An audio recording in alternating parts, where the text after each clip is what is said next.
Chaos. Woke up at 6 o'clock in the morning, chilling with coffee mugs, me and coffee chugs, talking education all across the nation, pushing boundaries, thinking innovation. Chaos. Welcome to another episode on Living on the Edge of Chaos podcast.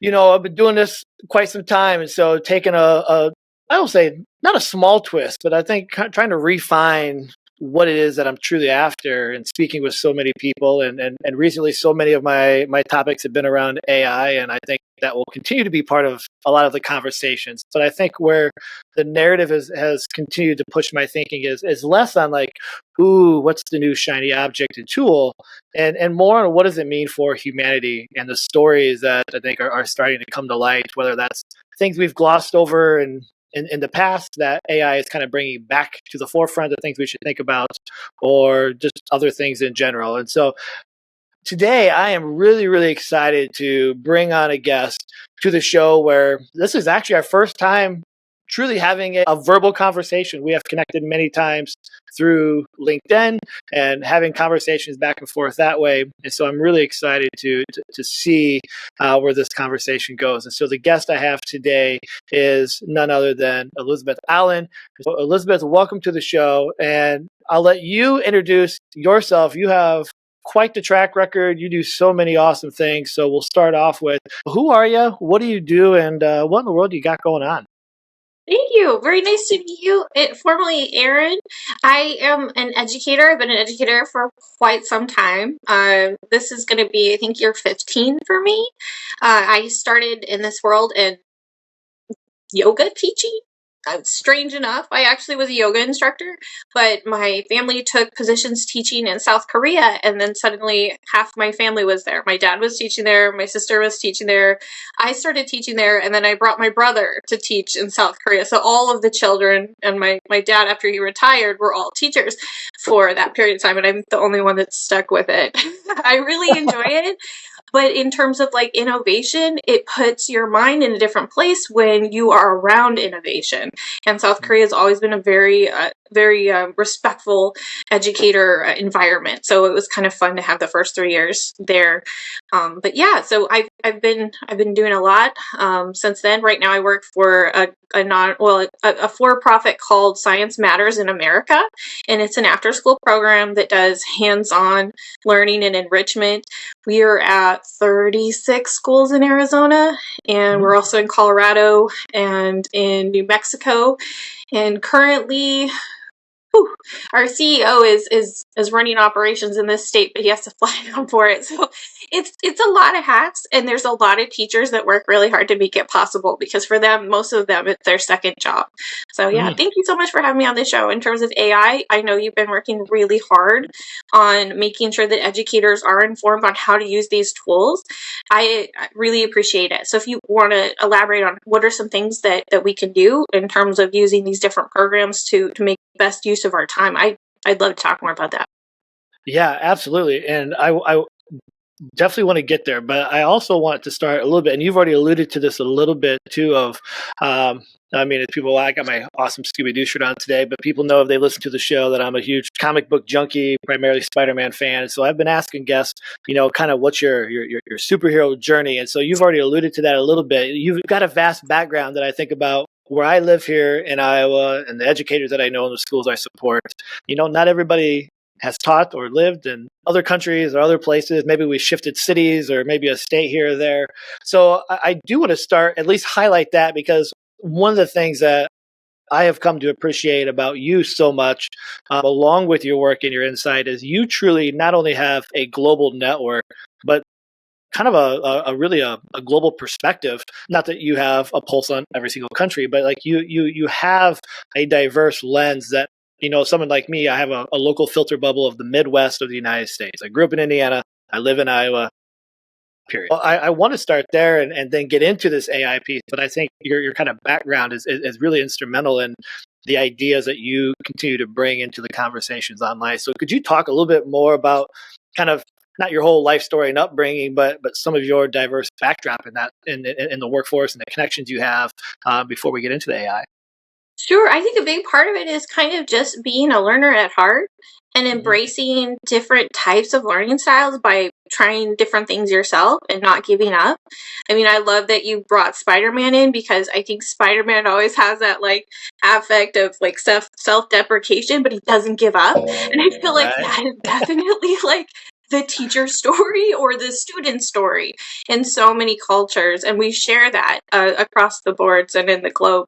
I know and have been very fortunate to meet some amazing people around the world. And I think that one of the strengths of educators is that we don't give up. We do adapt. We learn really quickly. And even when there's huge challenges, it may not be venom, but sometimes Right. it feels like it when your kids are not doing as great as you'd like them to do because it's something that has nothing to do with them. Like it was like you have to really get past that. So I think every teacher has a hero story if they're still waking up every day and getting into the classroom and doing their best. So I think that we kind of all share that on every level in every country. So that's kind of cool. Yeah.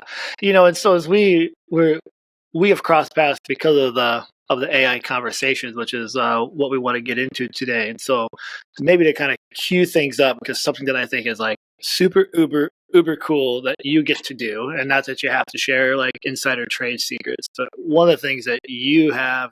One of the 10,000 hats that you wear is you get to be a beta tester for Google Bard. And so I want to start there in terms of, as you're testing, not that you're going to give insights into all the things that are coming, but as you're testing these products and then you're seeing the conversation, the landscape of education, but society and also online, where's your headspace in processing? I think about when ChatGPT launched, 15, 16 months ago, when kind of the whole world became aware of generative AI, and a lot has happened since then, but also in some spaces, very little has happened. What are you seeing? What are the trends? What are the things that maybe bring excitement, but also maybe some cautious stuff? And, as you get to kind of dabble in that forefront of stuff, in this case with Google Bard, but we could insert, you know, any company that's, if Google does something, it's not too long before Microsoft does it or ChatGPT, and they'd all just kind of keep going in this endless circle of trying to one up each other. But I'm curious, from your perspective, what are some things that you're feeling, seeing, thinking, processing as you've been trying to dabble, not just dabble, but explore AI? Thank you. And I would say it's been really fun to interact with what you're bringing to Iowa. Some of the stuff that you brought out with Watson, I didn't know about some of the other forms of AI until I started following your work. So thank you for doing that. A lot of times I feel like we have so many tools in education, but a big barrier is just the time to learn them. And you've done Mm, a great job of trying to simplify and make those tools easier to understand. So I would say for me, I've been trying to understand how best to use Bard, and I spend about 5 to 6 hours. I don't spend more than an hour a day on it, just to try and understand how to use this really cool tool. But I feel as though I'm just at the beginning. I know mm, that for some of my fellow educators, they've already given workshops on how to do AI in art with the Arizona Science Center and already trained teachers on how to do this. So again, you mm. say 16 months, but I was like, oh, well, he did that last year. So again, it's kind of like, we're competitive in our own way, but a lot of it is just self-learning and how to know what tools to use that can maximize your time. I like that when you ask Bard questions directly, it will tell you it's not always right. It's not always true. And it always wants the feedback when it's not correct. So it tries really hard, but it's not released to the public because I think there are so many concerns still. And I think that's a big fear factor. Yeah. And so as you've been, beta testing for Bard, but I know just all of us are trying to figure out what AI means, like for us individually, like in our own workflow and processing and thinking. How has AI played a role in your own kind of learning journey, your work as an educator, trying to help students and classrooms and yourself? What's been kind of your journey exploring this kind of AI ecosystem, and as it's starting to get its fingers in, pretty much everything and every aspect of life? Things I kind of so far just with Bard, and I wish I could speak to Watson or Chat GPT. My brother's actually the one that told me about Chat GPT because he lives in Qatar now. And so he's been trying to get into the tech realm. And when he mentioned that this existed, I was like, really? He's like, yeah, they're already on generation 3. Like, sister, you're behind. And I'm just like, and I think is a very, like, even the CEO felt like, I had this conversation last time he was out with Science Matters. He's like, education will always be behind. And I was like, I don't think that's the way it's supposed to be. Like, I feel like we're the ones that interact with kids and they are the quickest learners out there. But for all of this AI, you cannot legally expose it to anybody under 13. And I wish that they put more emphasis on that, because kids, you give them a smartphone at any age and they will figure it out. Now, AI, I think, has been okay in terms of how it interacts with the BARD program, but there's no wall to say if you're a certain age to enter this program. And I know that even for companies like just using Alexa, just as a verbal prompt, there's been a lot of legal concern as to the ages of the information that's being gathered. So I think you have to be super careful with how educators move forward. I think the high school kids, if they have their own smartphones, I asked an IT person at a campus yesterday, because this was coming up, and I was like, how's this impacting your district? How are you doing? And he's like, I mostly deal with hardware. He's like, we just block everything. We block the sites. But if the kids come in and they have a smartphone with their own phone number, then they'll just get around it. So I think a big part of it is, well, rather than get around it, the people that create the programs are put in an ethical spot where they're asked to make sure that the content they're presenting first is true, can tell the difference between true and false, which I feel even in BARD, it knows that it can't always tell the difference between true data and false data.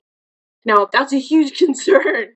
If I tell you, especially in the science world, that data could be true or false, that's a very ick factor in terms of making sure that my data is true. So if I give you, 10,000 input points to say that this is true, just because I'm telling you it's true doesn't make it true. So again, it's knowing how to discern data correctly. I think that's the biggest message in making sure that AI is ethical. Discerning true data from false data. Yeah, I think it's such a key point, and it's something I've been trying to wrap my head around, of how to take that very concept that you just mentioned there, and how do we make that like tangible to educate ourselves as professionals and as adults, to then be able to turn around and help students and children. Because I feel like I have said that, and I completely agree with you so many times. But then when I sit down and think about, okay, well, Aaron, if you were in the classroom right now, in a class of 30 or whatever your class size is, and you're teaching and AI is in there, how would I go about actually teaching the mindset and the skill sets to be able to do that? And to me, that is where I have been trying to figure out how to be better at creating, like, not just lessons, but the structures to help students and ourselves, so the professionals, understand that very thing. Because I think it's easier said than done. And I think about, to compound that with the other things. So the safety route is, for a lot of schools and districts, is just to block all the things. But now we've got what I believe is a huge, exponentially growing digital divide of those that do and do not have devices, or families that allow kids to use those platforms or not use them, or don't even have access to them. And I think about my own children. I have a freshman in college. I have a daughter that's a junior in high school, and I have a 7th grade daughter. And they're not using ChatGPT or Bard. Like, they don't care. They're not wowed by it. But what they are using is Snapchat's AI. They're using the AI that's in the spaces in which they live and breathe. And I feel like, while I'm trying to figure out how do we help education be proactive to get in front of this, we still have so many schools and districts that don't even know how to even log into ChatGPT. And that's not even the platform that kids are already gravitating to, if they're gravitating to. And so I feel like we're already behind, kind of going back to your CEO's mindset, which is sad and unfortunate. Like, how do we work through and process this? And I'm not expecting you to have the answer. I'm just kind of verbal vomiting some ideas based on what you shared there. And so those are some really great ideas that I think we're all trying to grapple with. Yeah, I think you're right. Because it's not just us that's going to face, it's all of your kids and all of that generation and all the upcoming generation of students. I would say that the first time that I had that question was actually from a student. I was in a student interview panel for a position at a very nice private school in Utah, and the kids interview you. So if you don't make the kids interview, then you don't get hired. Now, I unfortunately I did decline. I was offered the position. I declined it. But the students were excellent. They were from all around the world, and they just asked me straight out in my environmental science class, would I allow them to use AI? And I asked them, have you been able to use it this far this year? And some of them kind of just looked at me like a smile. Like, yeah, they did use it, but they didn't want to tell me that they used it. But they're asking because they want to know, do they have permission? It's that whole like forgiveness, ask for forgiveness, don't ask for permission. And I'm just like, to me, that's kind of where your daughters are at, is they're in that world. Now, we have just given them permission at about 40 different universities. That's the coolest news, right? So Oxford and about 40 different universities around the world have decided, yes, we are allowed to use AI in a certain way. So I think the biggest thing is how that certain way goes for every single school is going to set the tone, because that's typically how it goes with education. If you have very prestigious universities accepting of it, then it will be used, but it's just how to make sure that it's used in an ethical way. So the horse is out of the barn. Yeah. I mean, I think that's you touched upon something that's really fascinating. The fact that we're starting to see these partnerships develop. With even with OpenAI, I think partnered with Arizona State here in the last week or so at the time of this recording. What does that look like? I know like OpenAI has now also launched like the Teams feature. Microsoft is going to have that. I mean, Google's going to have that at some point, which I think is going to allow for districts to kind of have their own, not a server, but like their own AI space where, they can start to have privacy and the data protected, because it's not going to be feeding into the bigger machines. And this idea of let's block stuff when all of a sudden, man, it's just going to be right there. And then what, right? How do we, keep our mindset going? And so I think it is going to be a fascinating case study as these universities start to wrap their head around it, because that is going to have a trickle-down effect, especially as we think about high schools preparing. And then, that's that kind of domino effect. And what's that mean for middle school and so forth? So it's a really, really interesting piece. I know you mentioned at the top of the show that who you work for has got several programs in Arizona. I mean, does that news of OpenAI is working with Arizona State, does that have impact on your guys' conversations and thinking about planning? Or is that, I mean, because it's more local to you than say like here in Iowa, or is it just, boy, there's another headline to kind of like track, but not real significant? I think it really depends on what the individual districts decide. Because in Arizona, we also have an enormous amount of charter schools. So the charters are kind of able to, they set what they choose to adopt in terms of curriculum standards. ASU had Saul Khan is one from Khan Academy, the founder of Khan Academy. They've had him working on his own world school within the ASU umbrella. And I was lucky enough to be in his talk last week. Now, I just sat there and observed. I didn't say anything, but he was talking about the EI tutoring tool in his math program. And I'm like, oh, that's great.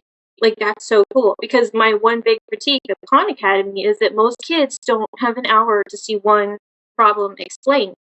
And if you have an AI tutor, you maybe have 15, 20 minutes for your math-specific homework, and then you got to get to the rest of your homework. Especially the higher you get in math, the more time it takes to do all the work that's required for just understanding the concept. So I really hope, and it sounds like they're doing really good things in terms of letting students move forward at their own pace. I see that as really cool because AI is able to make it an algorithm specific to you as a learner or specific to you as a teacher, and it just kind of hands you more of what you've been looking for. And that's the same understanding of the echo chamber. Most of us are familiar with social media and how those echo chambers work, which are really just algorithms giving you more information to try and keep your attention there. So it's fun, but it's also like, let's see how you can use this and change those algorithms to make students more conscious of what it is they really are trying to learn. And I think that comes down to how do you have an intuitive user interface? And I don't know that we're there yet, but I know they've been doing better with how to read intuition based on behavioral data. Every company is kind of different when it comes to that. And again, you need a tech person pretty much to jump into that point when they're the ones writing the code. But I think they can do better, and they've been trying to do better. Yeah, you unearthed a stone there that I think not a lot of us who maybe aren't living and breathing, or at least people like me, where I get my dopamine hits by the constant updates of what's happening in AI. And I know when I go out and support schools, most educators and administrators, they're barely surviving just with the day-to-day operations. They don't have the time or the cognitive capacity to just then go and sift through all AI updates every single day, because there's so many. Like, there's just too many other fires they're trying to put out. Not that they're not capable, but we only have so much energy in a day. And you're talking here about data, and we've all talked data, and we talk privacy, and we talk those things, but you mentioned that kind of behavioral data, which is a whole realm that I think a lot of people can't wrap their head around yet, and they're not even aware of what that means. And even though it happens to all of us on a daily basis, I mean, it happened to me literally this morning. I woke up to go work out, and I was like, you know what, I'm gonna sit here for 5 minutes and just take a minute. So I opened up TikTok, and next thing I know, 10 minutes went by. So I had to text my buddy and be like, hey, I'm running late. And the only reason I'm running late is because the algorithm sucked me in, and time evaporated. But the reason that happened is they know, like, the algorithms know exactly what's going to get me to swipe or stay glued to the screen. And so I think, understanding that piece, and what is that data? What do these companies have on us? And sometimes I think it's kind of scary that they probably know more about ourselves than we know about ourselves. I think they would like to think so. I think that's how they sell it to their advertisers. Yeah. The data. I think that they specifically focus on hiring neuroscientists, and they pay them much better than most hospitals to understand the mind and how that data is processed. I know that when I asked AI Bard, because that was some of my first conversations with AI Bard, was, hey, are you ethical? Are you ethical? How are you really ethical? Your company is based out of California, but you're all around the world. So do you have to go by the rules of the United States? And it's, well, we go by the rules of Google. And it was really honest about it. And so if you understand that that's what you're getting yourself into, you're kind of like, okay, it's capitalism. It's capitalism, but it's capitalism in how do we use this form to make our students happier, more successful, more engaged. And I think that a lot of the programs that we've seen are kind of more just to get your attention. And it's how do we switch the algorithm? So we can't necessarily go in and create laws to say you have to have an ethical algorithm, because most lawyers charge a lot to go in and put those cases up front and say, hey, listen, we know you've been collecting data on under 13. That's not ethical, and you didn't agree to it. But they still do. And I'm not trying to get on their case, because that is their market. That's their future market. And so they, of course, are paying attention to it. But you have to do your best to make sure that what you're presenting across the boards in an open world format, because we're like, what we create in the United States online goes around the world many, many times. So you have to do your best to create something that can help others and not something that's going to derail them. And I think that was one of my biggest aha moments when I learned from my brother that the algorithms set on TikTok are different per country.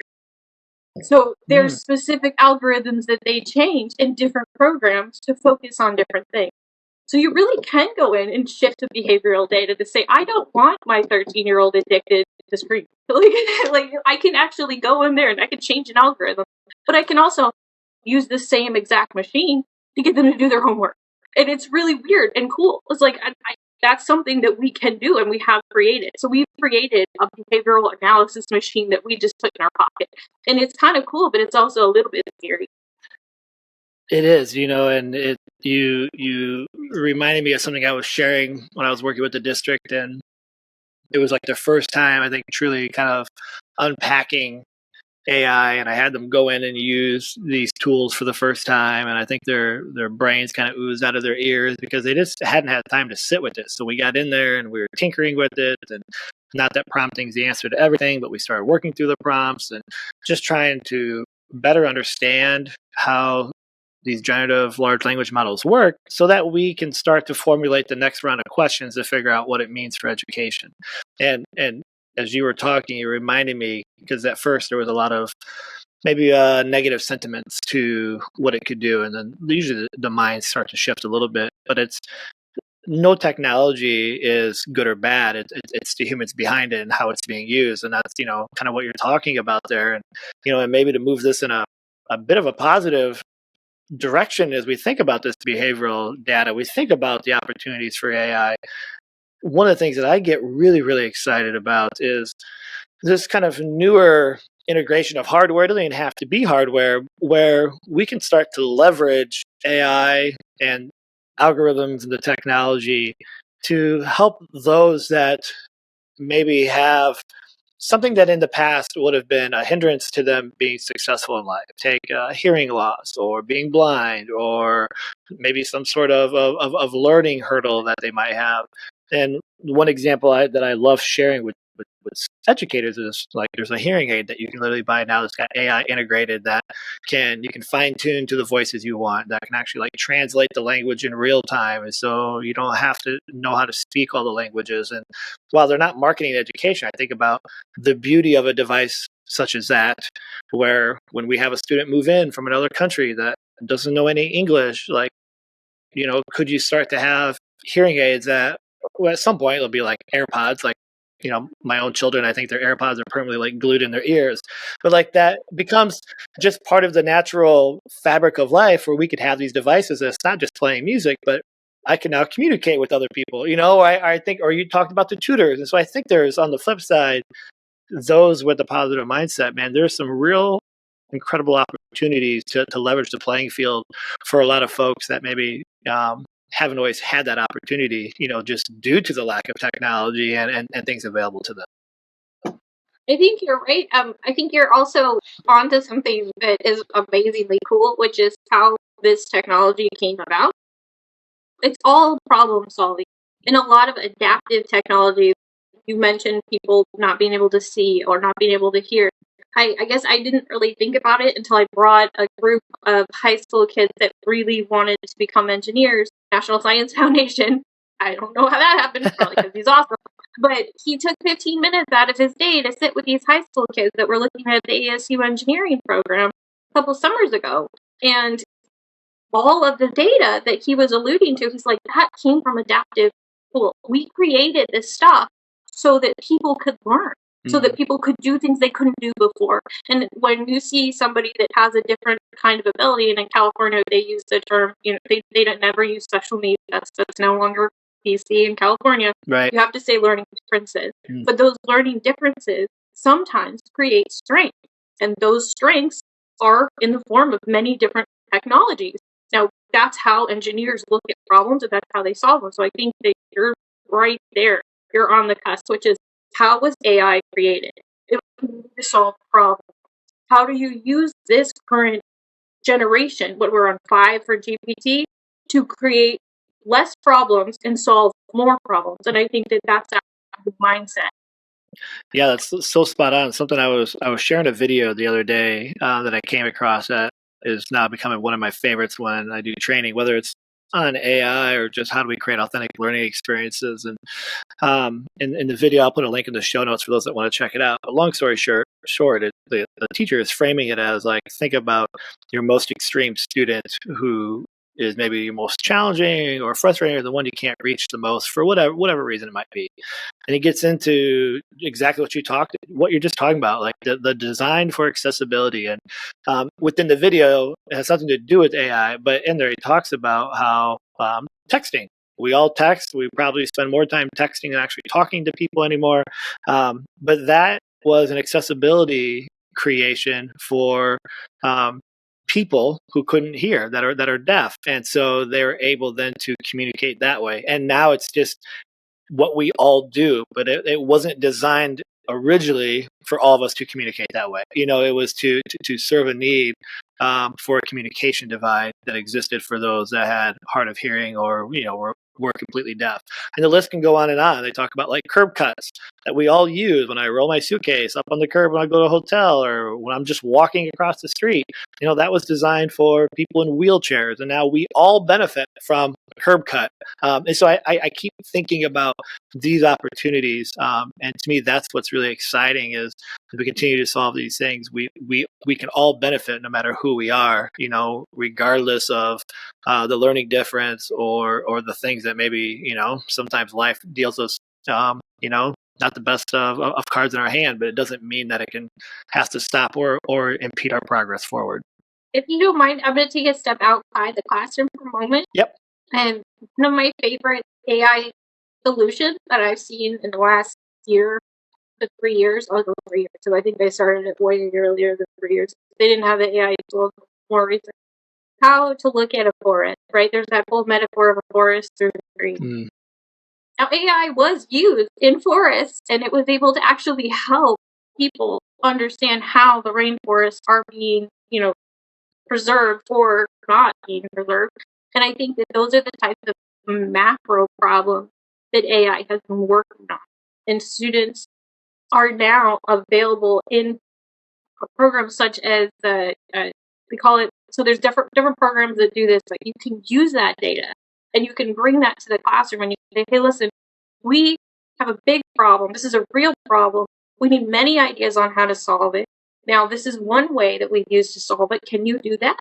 And I think that a lot of times kids sometimes don't feel like they are empowered to solve these big problems, but yet they're given the information on we do have this thing that we need to solve. So I would say that a big part of it is when you have adaptive learning tools, you're bringing more people to the table to solve these problems. They might be at a different age, they might be in high school, but at least they're thinking about how to solve problems and they're learning the technology right away. So for them, they're the newest ideas to the table and some of the fastest learners. So I think that there's an enormous amount of positive energy that can also go along with how to use and implement the AI as long as, they're not held back from it. And again, it's that same thing that you always have to keep in mind is like, is it true data? Is it false data? And that's having critical thinking skills. And that's, I think, where the teachers really do have to step in and say, critical thinking skills, we got to keep working on it. We have to keep understanding it. And we have to do data analysis. We have to teach data analysis. So I just wanted to bring that in because it's like everybody benefits when everybody benefits, Yeah. And you're so spot on. And I think all those things you just mentioned that we need to start to think about how to teach, everyone's going to benefit as a result of that. Because I think one of the things that has been missing in terms of when social media kind of hit society and all the things that come of social media, good and bad, is we, as a society, I don't think truly we're prepared for all the implications of social media. And I still don't think we've quite got a handle on that. And AI here is another opportunity for us to be, what are we going to do with that? And now starting to learn about data analytics, misinformation, disinformation, what's real, what's not, how do we handle this, what are the ethics behind it? All these things are really woven into like, what does it mean to be a good human? Whether we're talking AI or not, these conversations and these skill sets and mindsets apply to anything in life. And so to me, that is one of the exciting pieces as we start to teach that, like we all become better as a society because we can build some of that awareness and some of these new skill sets and mindsets that I'm not going to say we've neglected, but we haven't really intentionally thought about how to weave into the education system. There's been so much 10 million other things going on that we've had to process and deal with and try to figure out how to teach and, throw COVID and things in there and all that other stuff. But here's an opportunity where we can kind of right the ship where, maybe we dropped the ball a little bit as a society when it comes to social media.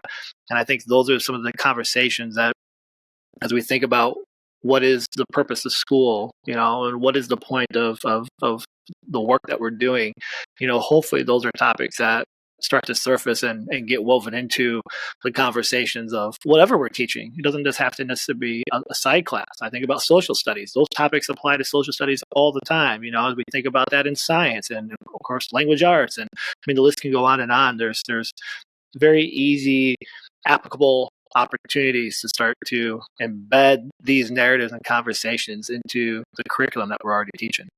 So I'm very curious, what has the feedback been like from your teachers in Iowa? Because you kind of have the opportunity to present this. How have your teacher learners been doing with the AI that you've been presenting? What kind of feedback have you gotten so far? Yeah, it's a great question. So, I mean, I think at this time of this recording, I think this year we've got a team, and we've probably ran. I think we've crossed the 30th threshold in terms of the amount of in-service and workshops we've done. Some are one-stop shops, some are ongoing. I think there's a little bit of misconception when we start in terms of what they think it is and can be. And of course, like anything that you bring some professional learning to, some have dove into it head over heels. Some haven't touched it, some won't touch it, some are curious, and so you get in there. And where I've kind of shifted the work is thinking about mindset first. How do we think about our mindset around AI before we get into trying to think about policy and things of that nature? But how do we teach with AI? How do we teach about AI? And how do we prepare for a world with AI? And those are kind of the lanes that I try to wrap the mindset around. And then even through the resistance and stuff, what I have found to be working is if we start with like personal wins, how do they help them see where this is already impacting and existing in their life? And just quick examples can be, Netflix catering the visuals on the screen to get you to watch a show. And I can log into my Netflix account and I can look for a show and it's going to show me a visual. My son could do it for the same show and he's going to have a different visual, and it would be a different visual for my daughters because they're trying to cater to a different type of person. All the way we could talk about Alexa. And then I get into stuff where, I could take a picture of my refrigerator and it can scan the contents of my refrigerator and come up with recipes of what to make. And that, usually is kind of fun. It's kind of lighthearted, but they start to see like, oh man, this stuff could help me in my day to day. And that's not going to shift the education piece, but it opens up the mindset to at least be willing to explore it. Then we try to get into the professional side. How can I leverage them for the professional work? As we think about teacher burnout, we can't find teachers. They're exhausted. The grind is real. And so we start to build some momentum there. And probably realistically where we are now, even now at this point, is starting to think about, so what's that mean for students? If we're finding success and we're finding case uses for us as educators, how do we start to think about what that means for students? Now, obviously, if you're elementary, it's really, really tough because of the age thing that you talked about. As we think about middle school, and especially high school and college level, how do we start to leverage that? That's where it starts to get maybe a little dicey because now we're getting into teacher practice, we're getting into philosophy. Maybe we have to kind of rethink how we've done things because the first thing that comes up is cheating and plagiarism.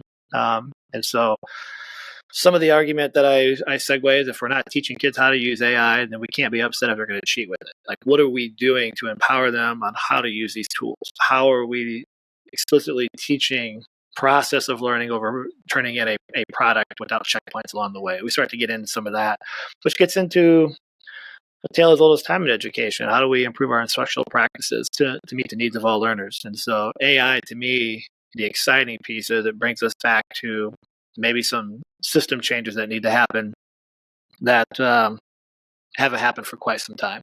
So that was kind of a long-winded answer, but I think they're moving along the continuum where a year ago, last year, was pure panic on cheating. Now it's more shifted to curiosity. What can this do? I think they're starting, those that once they have the awareness, they're starting to realize it is here. It's not coming. It's here. It's already here. We need to do something. Yeah, and I guess even just the way that you said that, you're explaining the fear. You're explaining the feeling of the teachers. The idea, because I liked our last teacher training. The CEO said, teachers are control freaks. And I can't agree with that more. Yeah. And I think that's part of the teacher burnout is because we're asked to be. Yeah. Not because you came in with the intention to be a control freak. No one never did.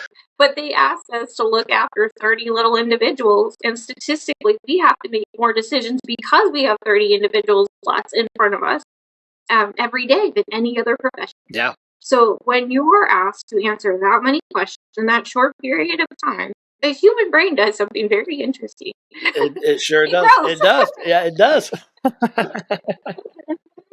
But it also it can be quite tiring. But most of them have coffee, so I think. Yeah. Yeah. But it is quite, it's like, how do you get past that fear of, oh, here's one more thing we have to learn to implement to show their kids and make sure they can all and make sure that they can all go through this process, make sure they know how to read, and make sure that they know how to follow what the reading says in order to understand what it is, the information that we're giving them.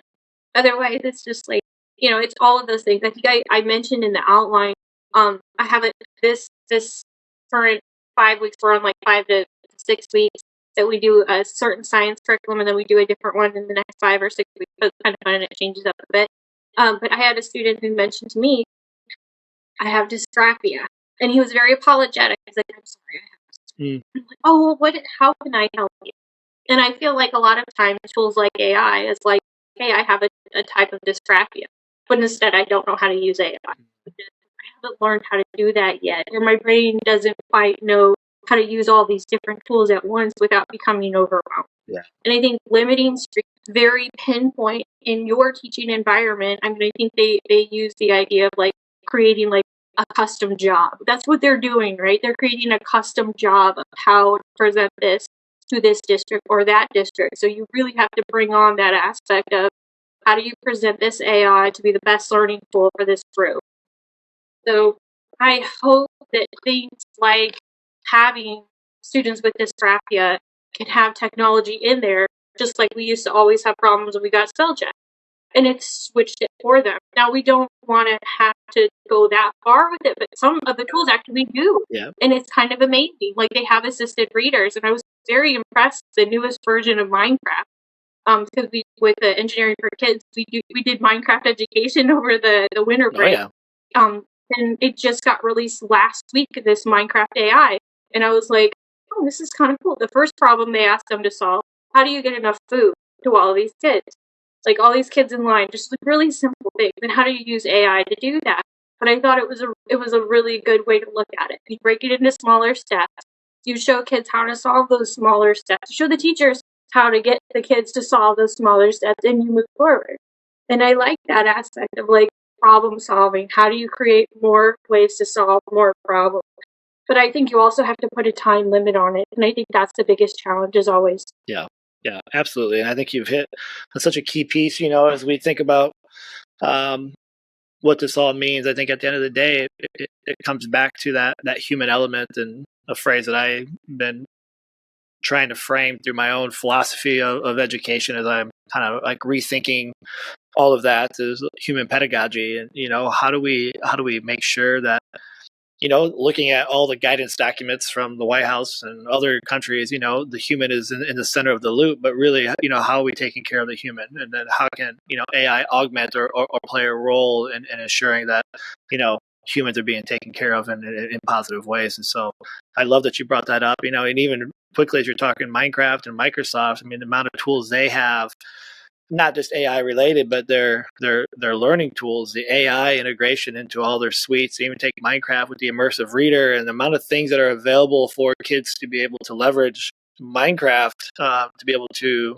enjoy that experience is absolutely incredible. And so if people haven't seen those tools, I'll make sure I link in the show notes too, because it's definitely something worth exploring. And so Elizabeth, I want to be respectful of your time. We're nearing the end of our time here, but speaking of the human element, something that I've wanted to integrate more into the podcast is making sure that not just a showcase of your ideas and thoughts, but also some of that human side. We talked about beginning your story, your kind of superhero journey, and I kind of want to come back to that full circle. And so I've posed to you ahead of time, kind of two new segments, so to speak, of the podcast. And so the first one is this.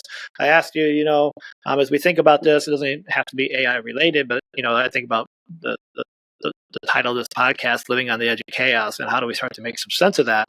One of the first of the two I asked is, what's one of the best pieces of advice that you've ever received?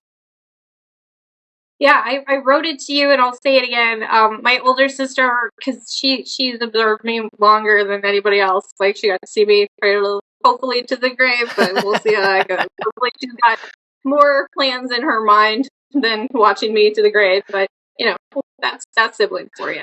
But yeah, I think that the middle child perspective, she's always like, put the hammer away. The idea of like, we are the hardest on ourselves. And I don't think that you have to be, but it is something to hear it from an external source of, hey, be kinder to yourself. And I think that the folks in San Francisco had that as part of their ethos, is, be kind to each other.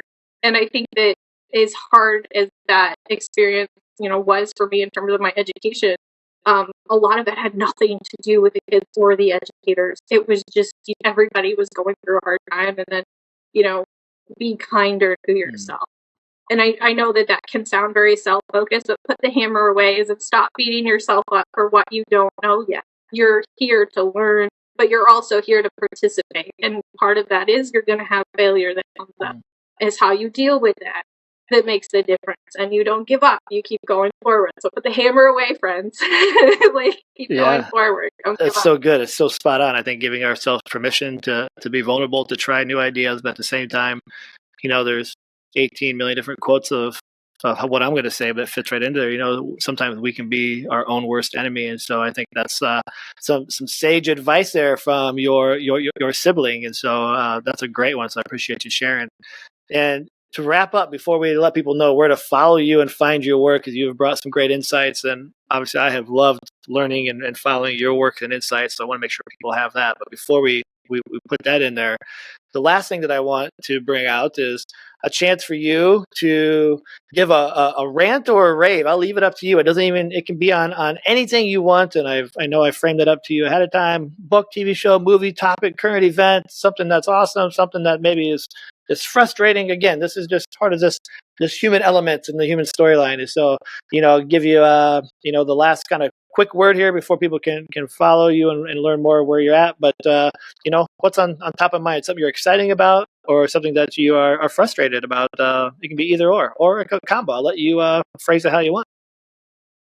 Thank you. So I'll just quote a physics proof that the universe is in whirl. I remember sitting at the library in college, and I was really working hard on something, and then suddenly at the top of the recycling bin, I saw some physics kid had thrown away their stuff, and a proof was sitting in front of me that the universe is in whirl. I love that. Like the idea that nothing is static, everything changes, and to be okay with that. So I would say that some of the coolest changes from some of the folks on LinkedIn. One of my connections that I sent you was a tool they created in Kuwait for their international environmental science students to use AI for environmental sensors. And I thought that was the coolest thing. So I literally sent it via email to my friend at the Nature Conservancy in Sao Paulo, Brazil. And I'm like, put this on a drone, go into the canopy, bring your kids, have fun, go get data. Like seriously, like how do you get excited because you see the real world application? And I would say for any new tool, like take a second and look at how it affects the real world, and you won't be scared. Like, yes, there's all these cool changes that are coming, but how to utilize these really cool, amazing tools and to give acknowledgement to the people that are creating them. And again, this is an educator and her husband that just said, I need a better way to solve problems with my students in AP Environmental Science. And I'm just like, yeah, do it. Go for it. Check it out. You never know, right? But yeah, don't give up. I think that's kind of like the biggest message, especially when learning new tools like AI. And understand that it's integrated into most things. I would probably try to build what's called a sandbox. It's not something I know how to do yet, but I know for the NASA Endeavor program, when they created the new program that's coding robotics and one-on-one devices, they added AI. So the newer cohort is learning AI as teachers, is just part of their program. And I think that's kind of amazing because then they're going to go forward and teach AI in their classroom with their students. So I'm kind of like, you go, guys. Yeah. You do your thing. Yeah, that's my rant and my rave. No. But yeah, it can be scary. It's also like, don't be scared once you start to see that everything always changes. So, I love that. Thank you for having me on. Yeah, absolutely. I love that universe and world. I might have to steal that and learn up on it. So I appreciate you sharing. It kind of fits into the whole ethos of my Living on the Edge of Chaos podcast. So that's perfect. Elizabeth, this has been great. This has been fantastic. I'm so glad we finally get to actually just have a verbal conversation after back and forth on LinkedIn. And I know we've referenced LinkedIn, but as we wrap up here, if people want to know more about you, I know LinkedIn, I'll put the link in there. Is that the best place, or are there other places to check out if people want to connect and follow your journey and all that you have to share? Thank you. I would say for students in Indiana, because you mentioned you're from Indiana, I also love to volunteer with Purdue. Their PhD program in engineering does an amazing outreach in the summer. So they send really cool learning kits. And I gave you the link for their Techie Times.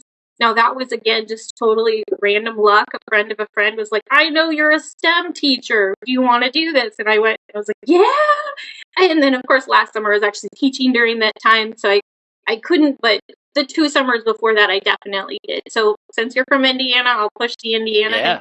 But yeah, I would say that, of course, Science Matters in America is where I'm currently helping out. And then there is Engineering for Kids in Phoenix. They're at I'm going to say this is their 11th year. So Science Matters in America, this is their 20th year.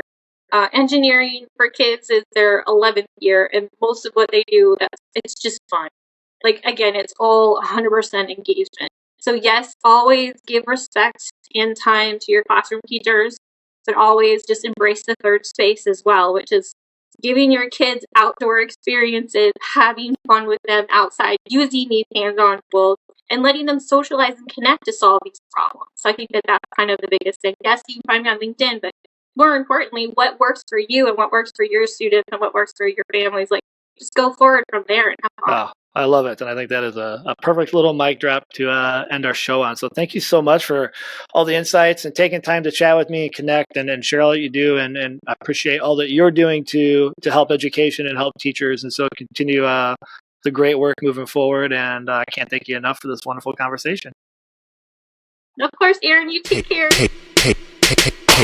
Woke up at 6 o'clock in the morning, chilling with coffee mugs, me and coffee chugs, talking education all across the nation, pushing boundaries, thinking innovation. Chaos.